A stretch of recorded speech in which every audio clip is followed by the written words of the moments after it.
This is Mr. Coffee.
My name is Carly, here to talk to you about everything coffee.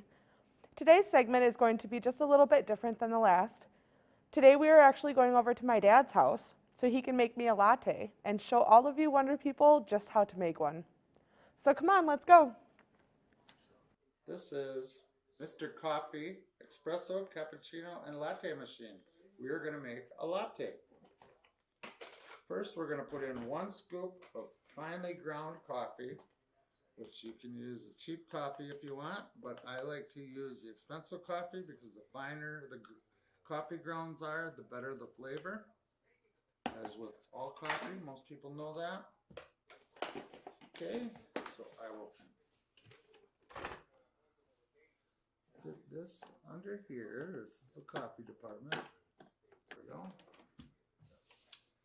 Then add my syrup, which we're making French vanilla today. 1 to 2 ounces, depends on your flavor, how strong you'd like it. Carly's getting a 1 ounce.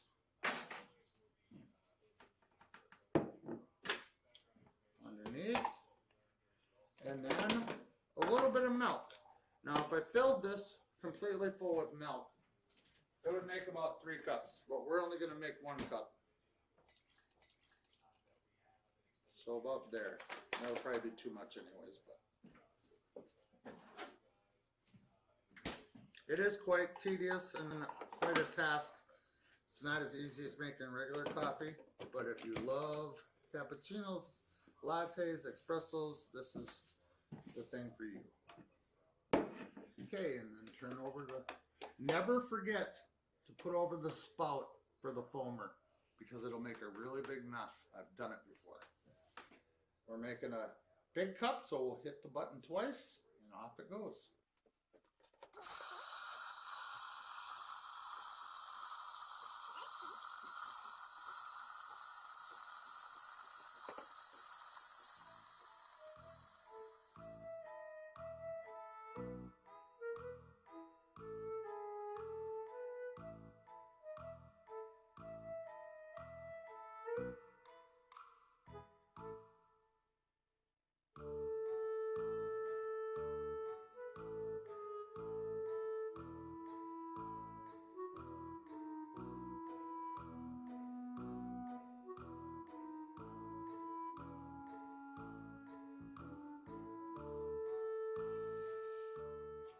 now watch the middle and the coffee will come out.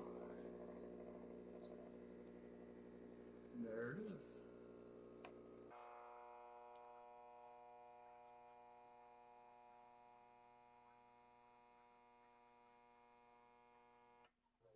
And done. And I like to give it about 30 seconds so let it drip so it doesn't make a mess. Total time, I would say that took about 2 minutes from start to finish.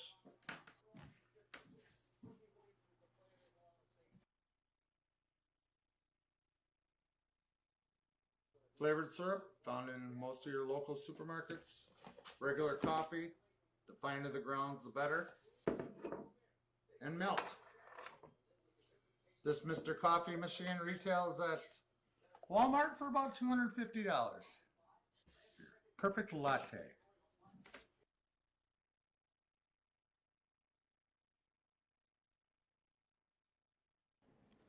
This commercial is brought to you by the International Delight. A hug and a mug guaranteed.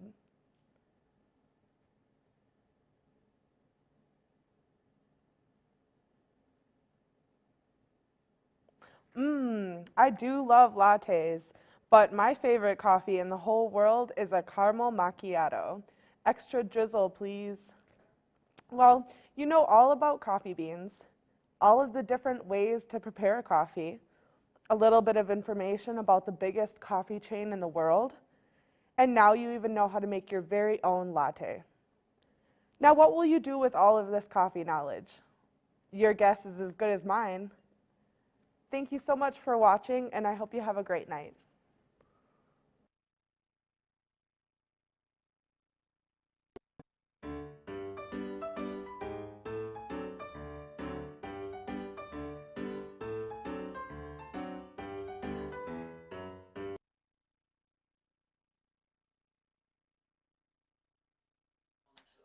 This is Mr. Coffee.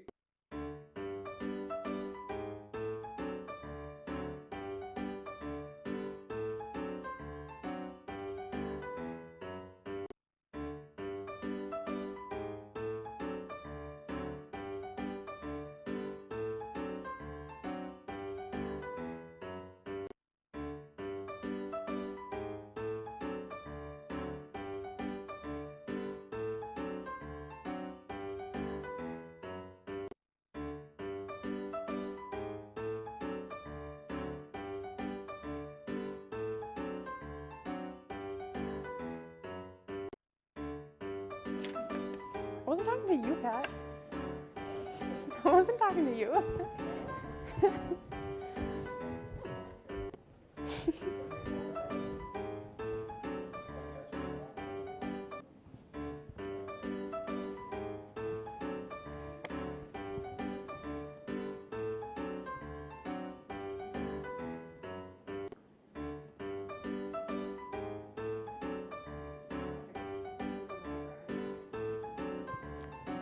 Don't forget to look at the lower thirds, make sure it's right.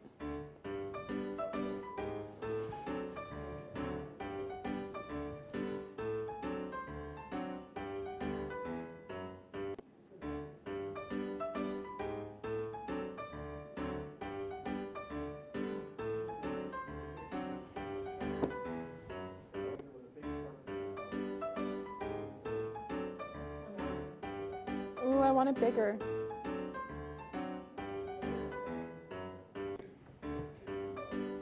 Wait, pull it up. I want it bigger and I want it to that side.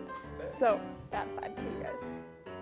It's on the other side. Yeah, I don't like it on that side. You want it on this side? Yeah. Okay, pull it over there and make it a little bigger. That's not bigger. There we go, beautiful. Yep.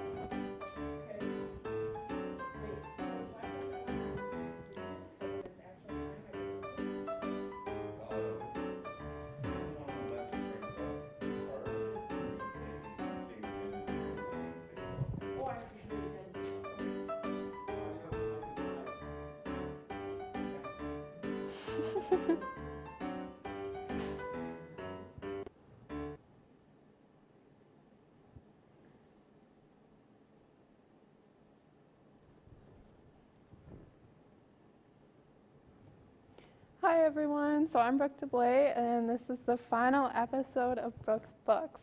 And in this episode I'm going to be doing a review on The Renegades by Marissa Meyer. So, like always, I'm going to start with a brief summary of the book. The book is the traditional comic book heroes versus villains story. And in the book there are the normal humans and then there are the people that have these extraordinary abilities. Everyone is different. In the history of the book starts with the people that had these abilities were originally persecuted and hunted down and killed because of it. And eventually the anarchists, as they're known in the book, came and they fought the persecution. Mind you, it was not a good way, it was not a legal way of fighting, it was more it was very bloody. And eventually a third faction came up of people that also had extraordinary abilities, and they called themselves the Renegades. And they fought to protect the people that had abilities and the regular humans. They wanted equality and peace amongst them.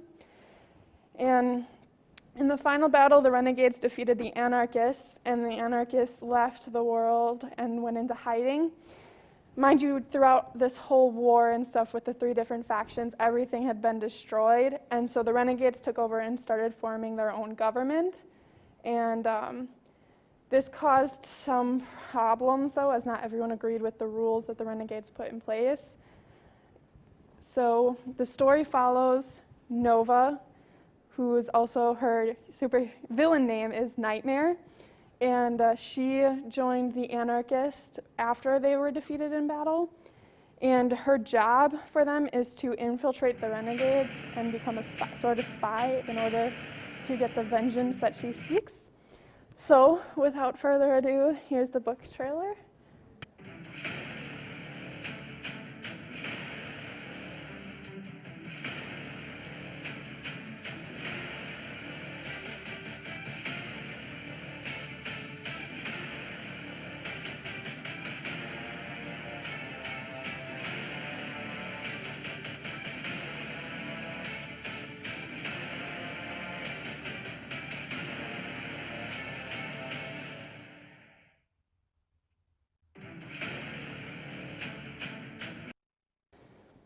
So the book is written by Marissa Meyer.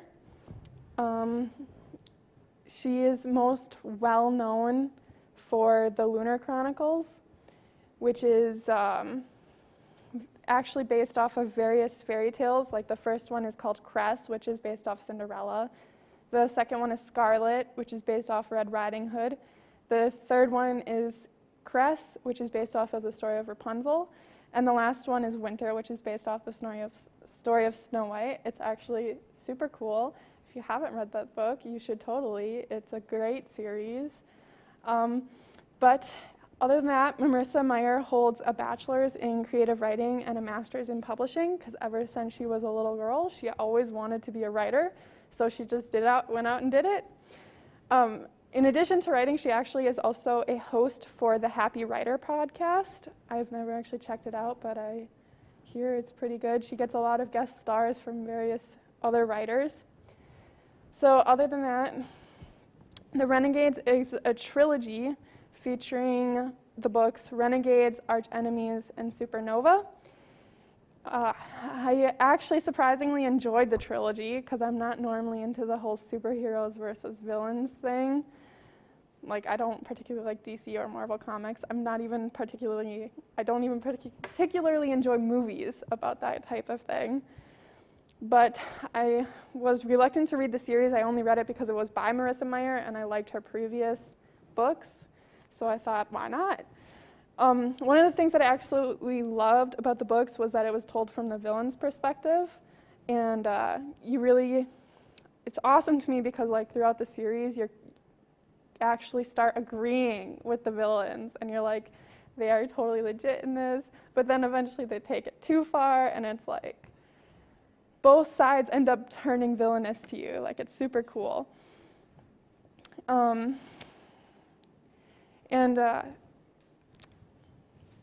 book also because of that, the book brought out great questions about the government and how much control is too much control. Should the renegades have that much control over the people? Are the anarchists right? But like having no control, it's pretty great. Another thing that I really loved about the book was like, it was super slow pace. So like for a first book in the series, it's about 500 pages, which is actually super long for the first book in a series. And like, even though it was super slow paced though, you were always anxious and always waiting for something to happen. Like there was always foreshadowing in the book that you knew something amazing was gonna come out. I also, in particular, I really liked the main character and how she was done. Her abilities are actually that when she has skin-to-skin contact, she can force someone into a really deep slumber. And she has a second ability in which she doesn't require sleep, like she doesn't sleep at all, and it has no physical implications on her. I really like these abilities because, number one, they're not super flashy or big, like they're super, like you wouldn't think they're great, really powerful. And in the story, actually, she relies more on her ability to create and invent weapons and like technology than she does on her superpowers, which to me is super cool. Sometimes though, the book would drag a little too slowly.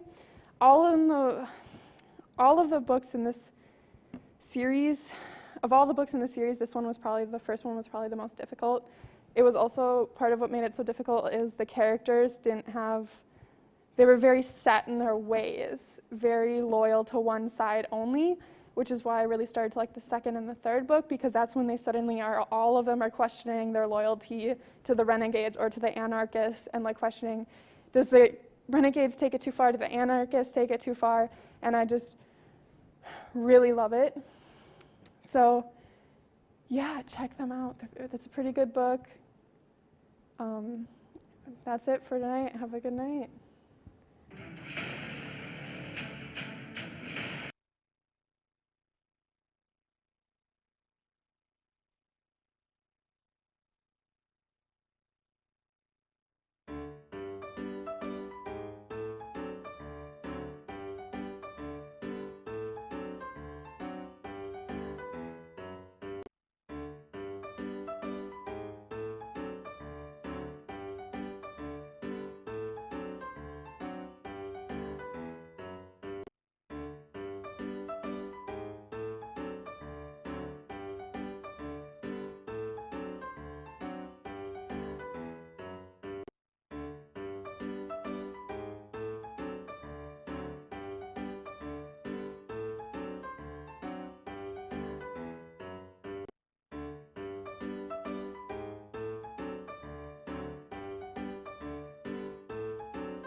It appears that after last week's incident in the midst of the programming, the WHO organization has decided that it is a good idea to move this to a bit more secure of a location. Luckily, all of the known viewers of this show have already been given the information on where that will be, so you can just tune in there 2 weeks from now, no problem. So, today is going to be our first Q&A session, which means basically that in the past 2 weeks, you all have sent us some interesting questions, and then I'm just going to answer them, make sure we're all on the same page about everything we've been talking about. So, the first question is from another anonymous. They say, I was visiting Earth earlier, and I saw a human that had a vague concept that looked suspiciously like me. Should I be worried? Thank you for your question, another anonymous.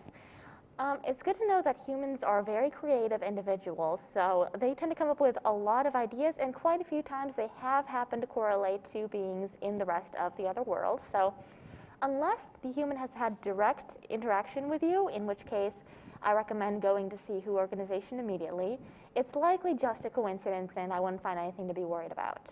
Thank you for your question. Let's see. Another anonymous 01, which looks like a different person, says, why do these humans seem to think that they're all so different from each other? They seem the same to me. Well, another anonymous 01, we still haven't learned everything about the psychology of humans. We're just getting started with a lot of our studies and have only figured out basic trends, but it appears that in general, when being in a world for long enough, they tend to have a tendency to categorize everything into different locations. It seems to be some way to make them more stable is our current theory. We're not entirely sure, but they seem to be very good at picking out what would to us be more minute differences and then sorting people based on that, possibly in an attempt to form different groups. We're still looking into this though, so if you have any possible information, let us know. Otherwise, that's another mystery we're still trying to understand over here. Let's see. Number 5 said, I've been looking for some old friends that happened to be on Earth back when we all evacuated. Would you have any idea how we can find them? Yes, as a matter of fact, we do.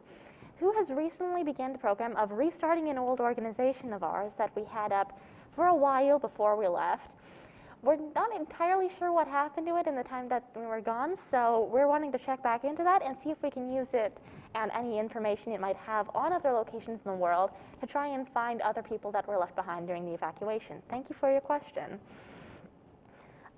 Totally Trustworthy says, since this is the end of the show on this platform, are you going to tell us your real name?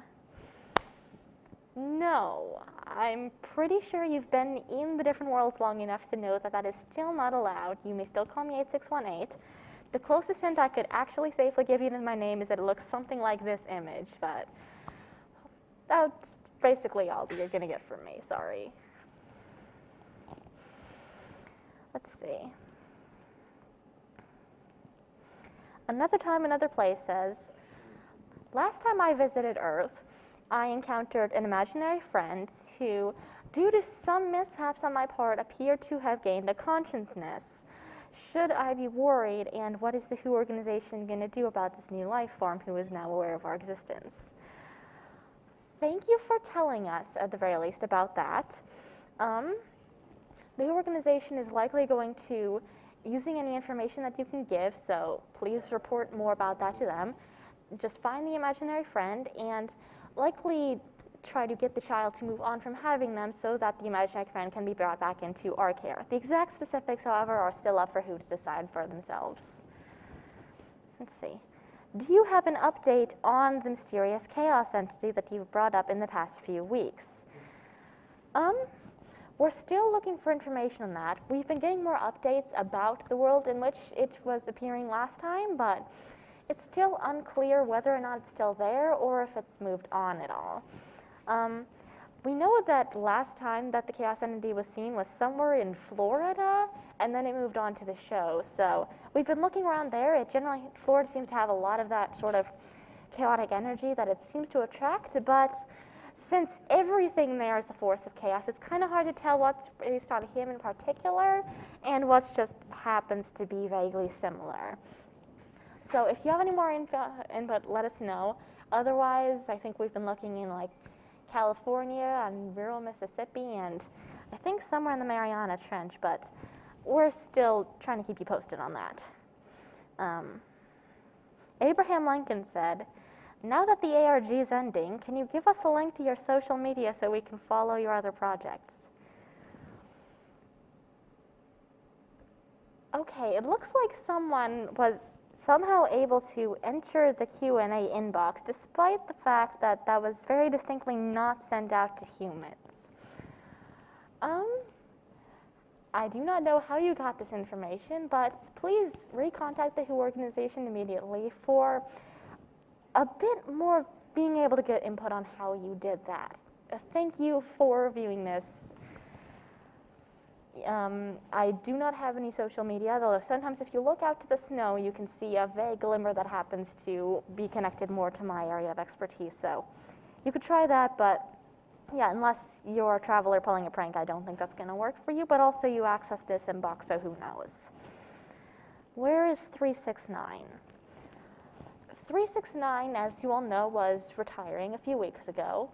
Something tells me this was sent in relation to the suspicious sort of title that was given in the middle of the video last time.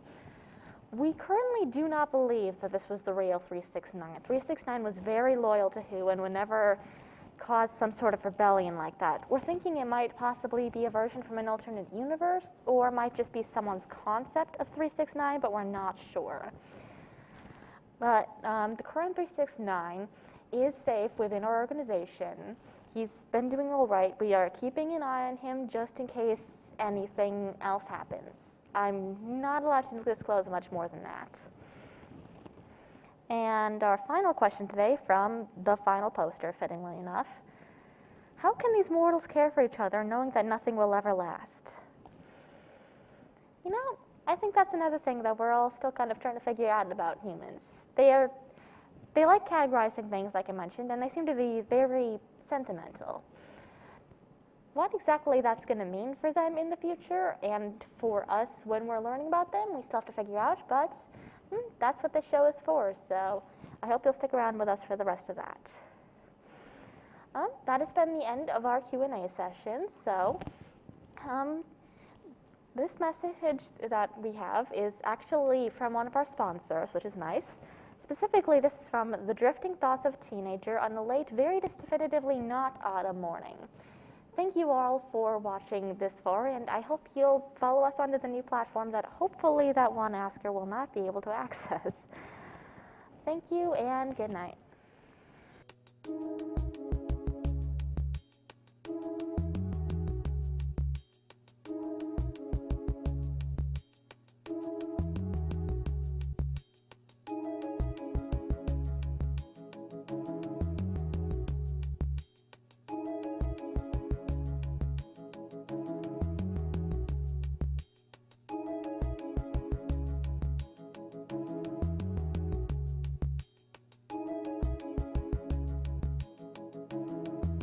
Stiffness, stillness, grandfather clockwork, shiny worn exteriors, encasing frenzied outlook, shattered, scattered between worlds of fantasy, seeking escape, a shield to fight reality, face, reality, become, reality, whoever said our minds are not reality. We cannot run from what we know. What we know. Why should we hide when we can grow? We can grow. And maybe there are things about all us we don't know. But even in this madness, clarity is sown. And it shines. And it shines. And it's shining. And it's shining. And it's shone.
Yeah, is that better?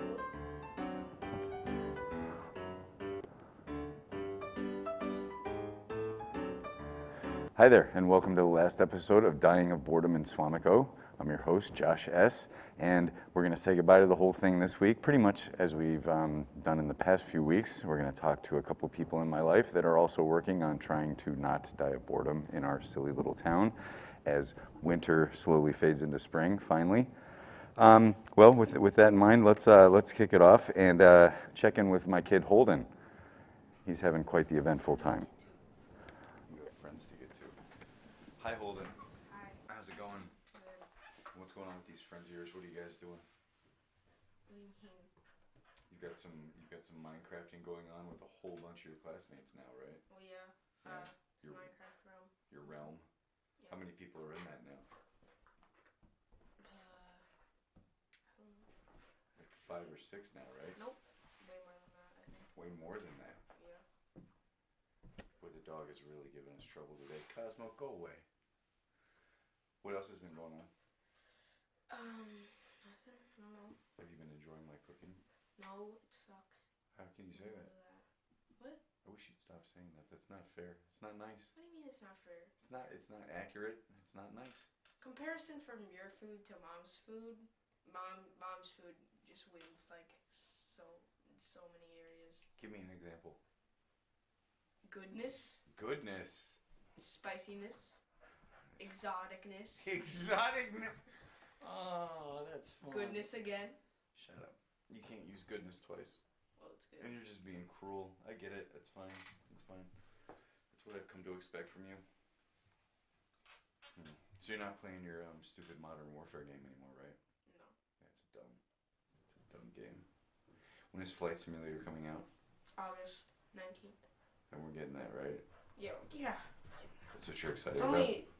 It's only $1 with a Game Pass. Yeah, right. Mm-hmm. You're excited about that? You think it's going to be a good one? Okay. Do you think we'll be out of quarantine soon? I hope. Yeah. Are you sick of wearing a mask? Yeah. Is it going to feel weird not wearing a mask when Yeah. this is over with? Mhm. How long do you think it'll take you to get used to that?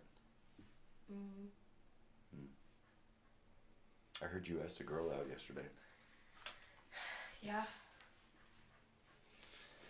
It's very strange. I mean, on the one hand, she couldn't be your sweetheart, but she joined your Minecraft I only gang. think that's because Ava wanted to.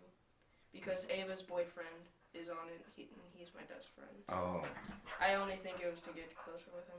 And Maddie was just like, okay. really? Mhm. But okay. So how was today? Was everything okay? Was anything weird?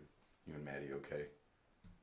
Yeah, she doesn't even really care. And I don't care. It's just a silly thing. Yeah. That's good. That's good. Okay. All right. What do you think you'll do for dinner tonight while I'm at school? Oh, yeah. I'm not gonna be cooking, no, so you get a break from my horrible cooking. Yeah, Mom, what are we going to have? she doesn't know. Mac and cheese. We haven't had that in a long time. Yeah, that's exotic. That's goodness and exoticness. It is goodness. Yeah, you don't know what you're talking about, man. It is exotic. Comes from France. The Straits of Paris. Yeah, so do you. Okay, thanks a lot for your help, Holden. It's been fun. We'll see you next time, okay? Okay. All right, bye. Say bye. Bye. Right for your phone, huh? Okay, Yeah. bye. Yeah, you gotta go right for your phone. We have friends. So that was my kid who knows almost nothing about anything, including food and video games. He's almost 100% clueless, but he's 12, and so that's to be expected. Tonight's episode has been brought to you by Green Bay Area Public Schools, the employer of my lovely wife, Laura, who works very hard to keep our whole thing going over there as we all go slightly crazy. So anyway, I thought I'd check in with her once before this whole thing's over and see what she thinks about the state of things currently.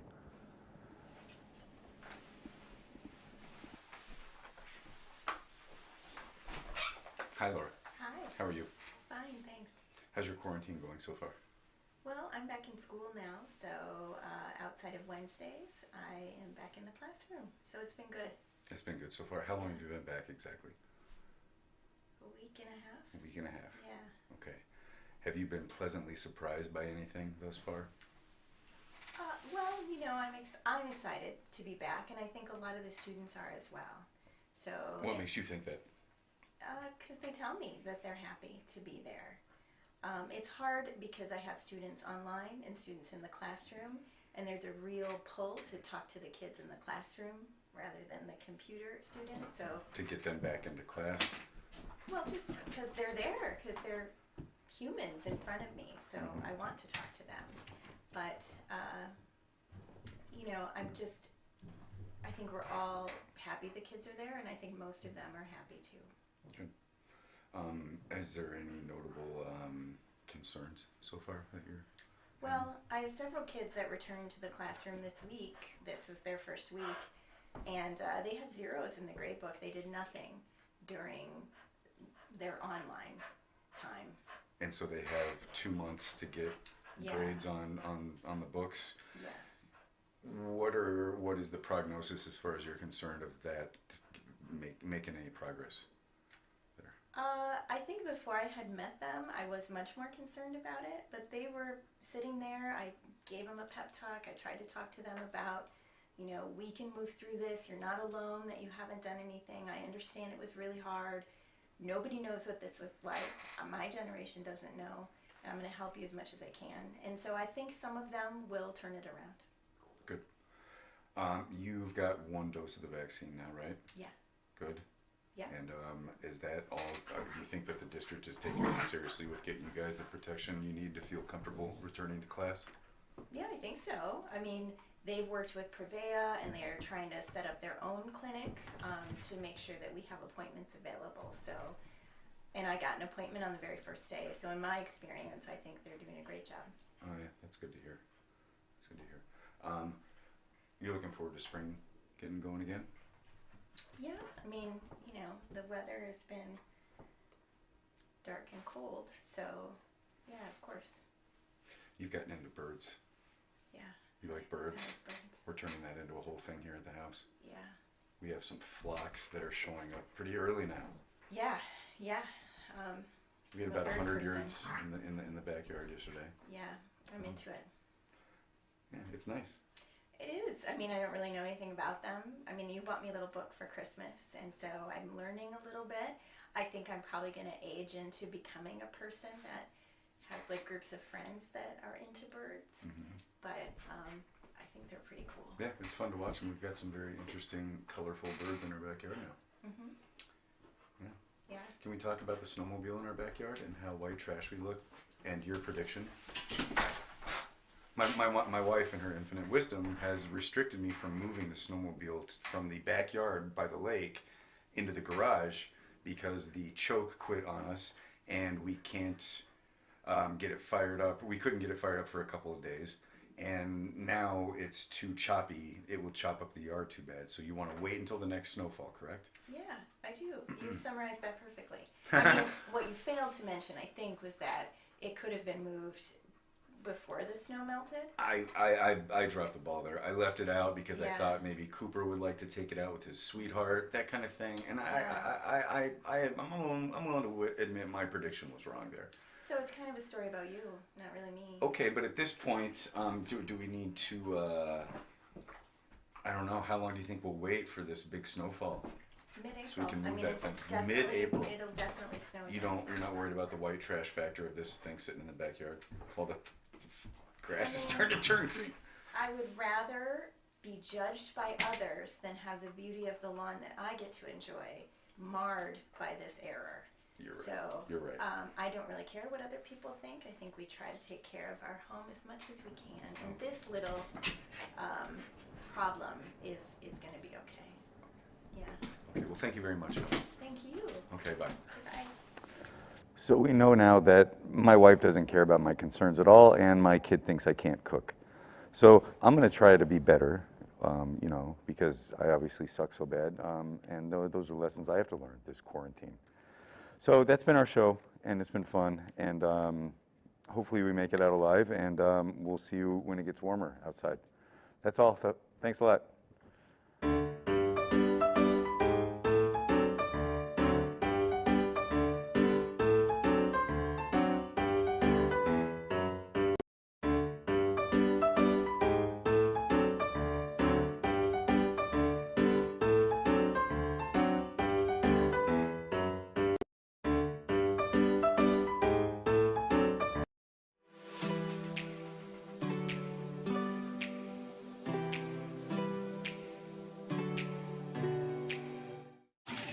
What is up, y'all? We are at Asian Joy today.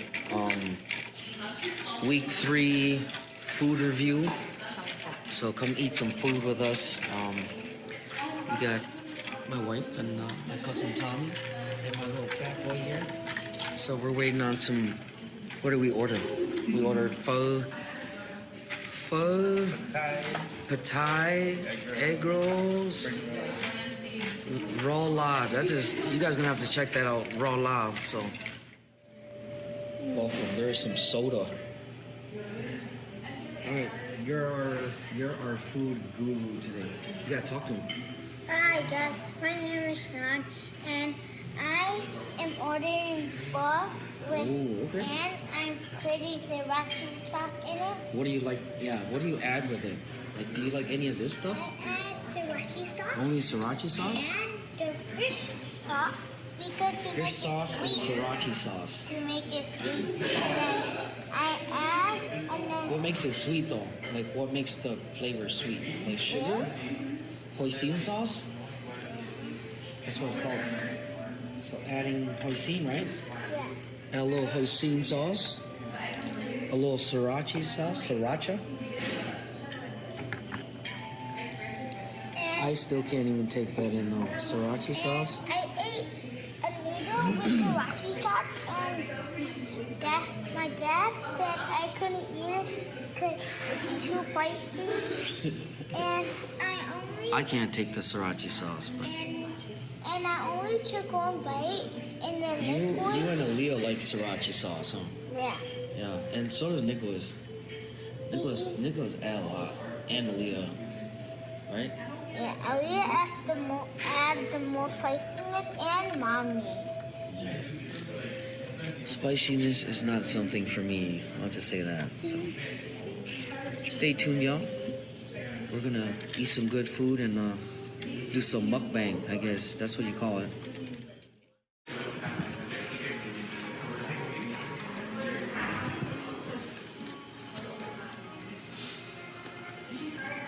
We got some raw lap. There's cilantro, green onions, some tripe.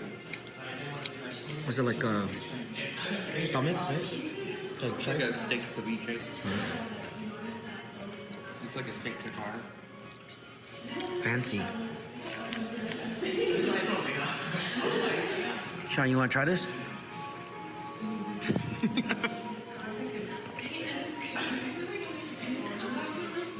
I never was a big fan of this until my friend made it, and all of a sudden this stuff is good though. They say you don't want to try it, but wait until you try it. That's change your whole life. We got our dozen egg rolls. Dip in sauce. You got what is that? The spring roll. Spring roll. We're not heavily wrapped and ready to eat. You got the pat caprao.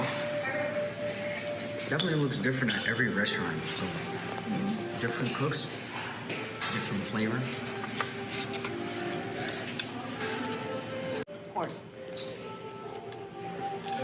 Here we go, y'all. We're gonna try some raw la. Try some raw la here.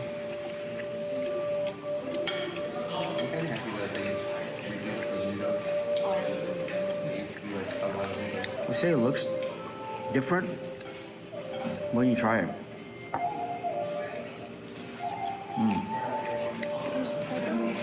That don't look good to me.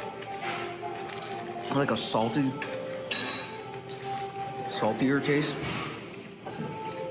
They add like seasoning and all that stuff to make it cure too. So.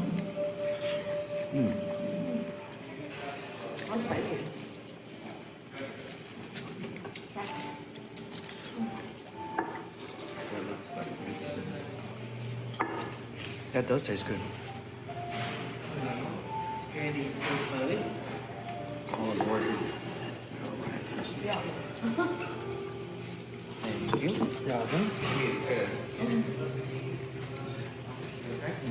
Fuzz.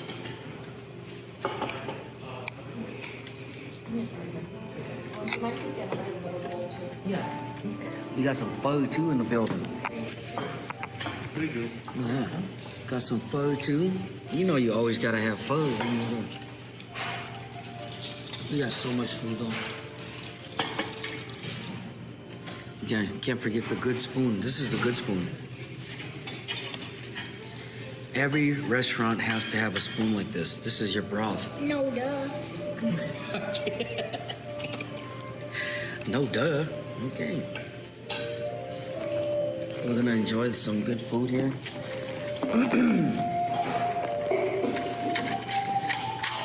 Definitely have to burn these calories off soon, you know. Daddy, wait, what did it? Bro, don't sit down on my feet.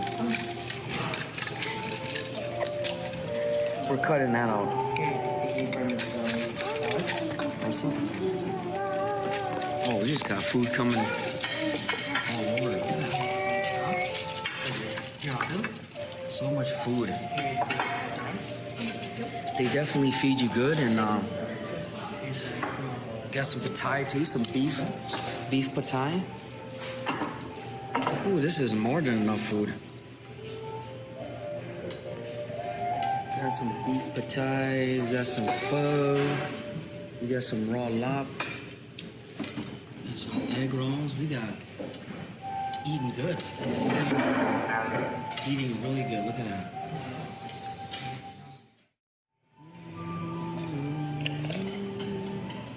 Good. Yeah. Really good? Yeah, it's good. What did you put in yours? I put fish sauce and the sauce and sriracha sauce. Okay. Well, as you can see, I finished my pho. Liar. Come on. Look at yours. Look at all your pho left. You full? Are you full? You barely ate any of your pho. Look. Yeah, you ate like 2 noodles. They definitely give you more food than enough, though. Yeah, raw la and so egg rolls here, egg rolls there. Obviously, we ate too much already. Just one thing. We can always pack this up for later, though.